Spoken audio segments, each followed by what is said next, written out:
Halo, teman karirmu. Pernahkah Anda menemukan murid yang melakukan tindak plagiarisme?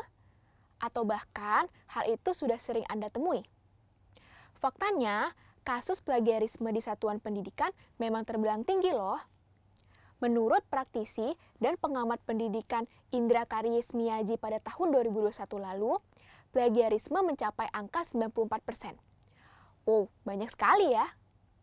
Tentu kita sepakat bukan bahwa plagiarisme sebagai salah satu isu di dunia akademik adalah tindak tercela yang perlu dihindari. Dan sebagai pendidik, sudah menjadi tanggung jawab kita bersama untuk menanamkan kesadaran anti plagiarisme pada murid-murid. Lalu, bagaimana ya caranya? Untuk mengetahuinya, pada video kali ini bersama saya, Sana, kita akan mempelajari tentang plagiarisme.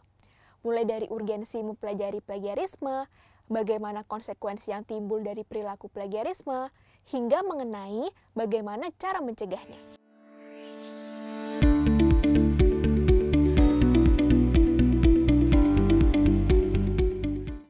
Mari kita mulai dengan yang paling dasar, yaitu mengenai apa sih plagiarisme itu?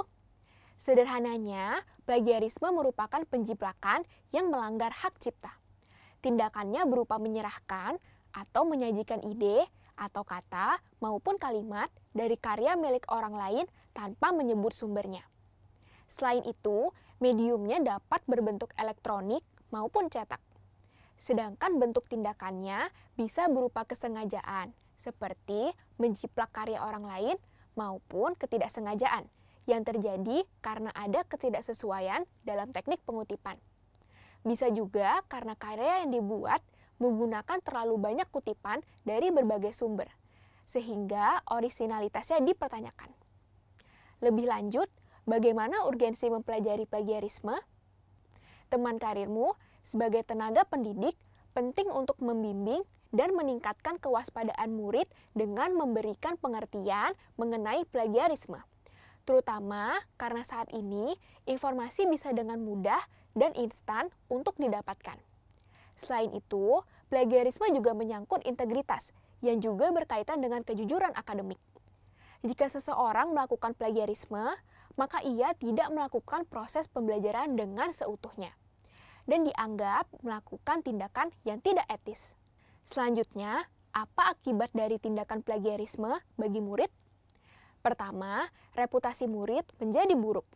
Ini bisa berakibat fatal karena akan mempengaruhi kesempatan-kesempatan di masa mendatang.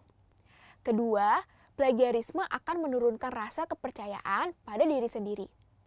Dengan melakukan plagiarisme, artinya seseorang tidak percaya pada kemampuan dirinya.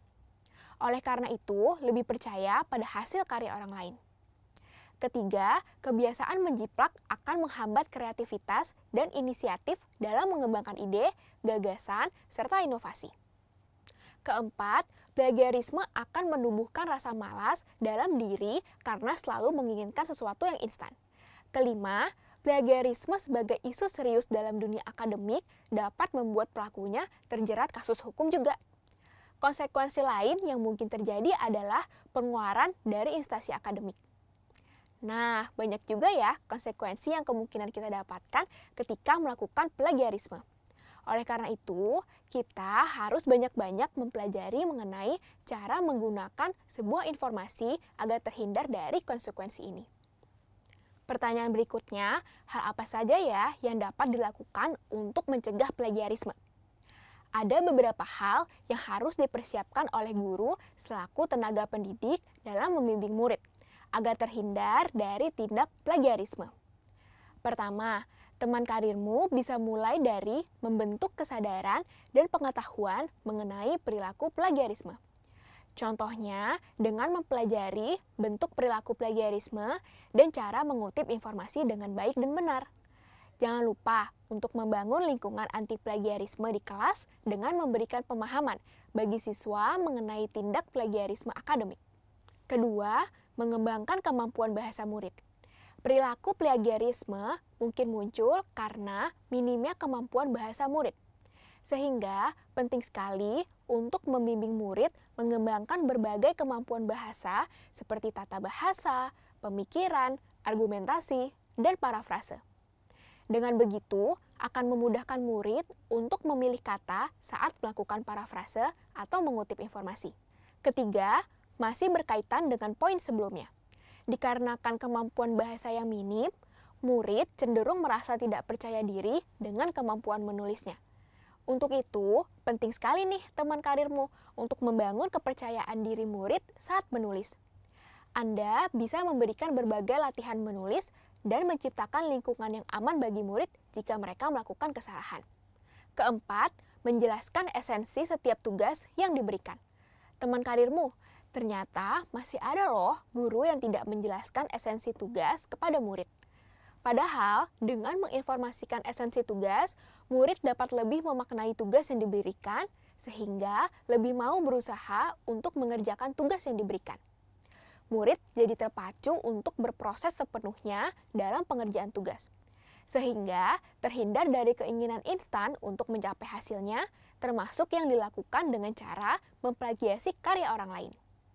Terakhir, selain membimbing murid, Anda juga perlu memberikan contoh kepada murid.